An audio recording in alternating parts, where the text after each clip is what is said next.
विक्रम और बेताल की तीसरी कहानी। तीनों ब्राह्मणों में असली पति कौन।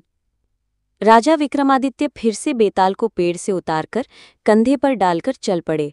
बेताल हमेशा की तरह हंस पड़ा और बोला, राजा, मैं तुम्हें एक और रोचक कहानी सुनाता हूँ, लेकिन याद रखना, यदि अंत में तुमने जवाब जानते हुए भी नहीं दिया तो तुम्हारा सिर फट जाएगा। कहानी शुरू होती है। कभी एक नगर में एक सुंदर और गुणवती कन्या रहती थी, माधवी। वो बहुत ही संस्कारी, बुद्धिमान और रूपवती थी। जब वो विवाह योग्य हुई तो 3 ब्राह्मण युवकों ने उससे विवाह का प्रस्ताव रखा।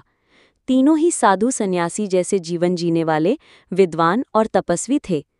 तीनों ने एक ही दिन, एक ही समय पर उसके सामने विवाह का प्रस्ताव रखा। माधवी बहुत असमंजस में पड़ गई। तीनों ही योग्य थे, लेकिन वो केवल एक को चुन सकती थी। इससे पहले वो निर्णय लेती, एक दिन अचानक वो बीमार पड़ी और उसकी मृत्यु हो गई। तीनों ब्राह्मण बहुत दुखी हुए, लेकिन हर एक ने अलग अलग निर्णय लिया। पहला ब्राह्मण उसकी चिता के पास बैठकर तप करने लगा। दूसरा ब्राह्मण वैराग्य लेकर देश देश घूमने निकल गया।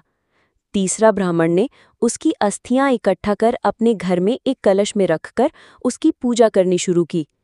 कई वर्षों बाद घूमते हुए ब्राह्मण को एक राजा के यहाँ एक तांत्रिक ग्रंथ मिला, जिसमें मृत को पुनर्जीवित करने की विद्या थी। वो तुरंत लौटा। तीनों ने मिलकर माधवी की अस्थियां इकट्ठा की और तांत्रिक विधि से उसे फिर से जीवित कर दिया। अब सवाल ये उठा कि माधवी का असली पति कौन है। बेताल का प्रश्न। हे राजन, तू ही न्याय करो, इन तीनों ब्राह्मणों में से कौन माधवी का असली और योग्य पति है। यदि तुमने उत्तर जानते हुए नहीं दिया तो तुम्हारा सिर फट जाएगा। राजा विक्रमादित्य का उत्तर।